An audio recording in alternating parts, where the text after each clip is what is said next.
Nu er vi i gang med at lave det endelige projekt for at opføre de 2 midterste af de 6 bygninger her på Sydkaj. Der har været en del kan man sige, omstændigheder ude i verden. Der er en krig desværre, der er stigende renter, der er nogle udfordringer på råvarepriser, og så har vi også været i løbende dialog med Lolland Kommune omkring den arbejdsfordeling, vi skal have her på Sydkaj. Vi skal bygge nogle boliger. Det er vores opgave, og det er vores projekt. Så der har vi købt grunden her. Men der er også en opgave, som ville have været der uden Sydkaj også, for Lolland Kommune.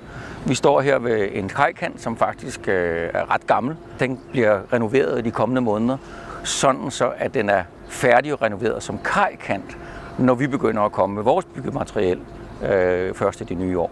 Om cirka 2 måneder, så skal vi aflevere det, der hedder myndighedsprojektet. Det er altså det projekt, som beskriver i detaljer, hvordan de 2 bygninger kommer til at skulle være. Og det afleverer vi til Lolland Kommune, som jo selvfølgelig så skal sagsbehandle det. Og det skal udmønte sig i en byggetilladelse, som så kommer en måned eller 2 efter, at vi afleverer vores myndighedsprojekt. Vi har indgået en aftale med vores totalrådgiver. Det er en af byens lokale, H+, som har etableret sig i byen her for et par år siden. Og vi er super glade for, at vi nu har lavet en aftale med dem. Det har været et mål for Sydkaj fra starten af, at i så høj grad som overhovedet muligt, så vil vi gerne bruge lokale til at hjælpe os. Vores tidsplan den siger, at vi går i gang marts-april 2024, altså om lidt mere end et halvt år fra nu af. Og så står vi færdige i sensommeren 2025 med de 2 midterste bygninger af de 6, som vi ifølge lokalplanen har mulighed for at bygge her. I dag er der 399 på det, som vi kalder interesselisten. Interesselisten den er ikke at forveksle med en venteliste, det har vi ikke til vores boliger her.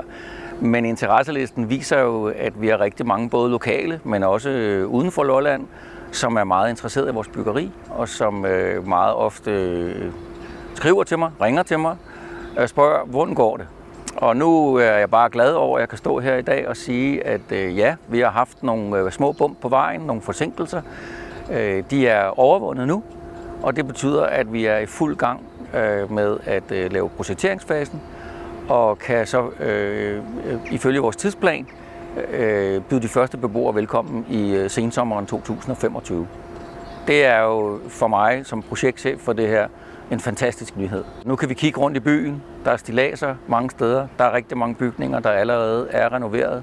Der begynder at komme nye restauranter og caféer. Der er gang i butikslivet. Og det vil Sydkaj rigtig, rigtig gerne bidrage til ved at bygge nogle helt fantastiske lejeboliger her på kajen i Sydkaj.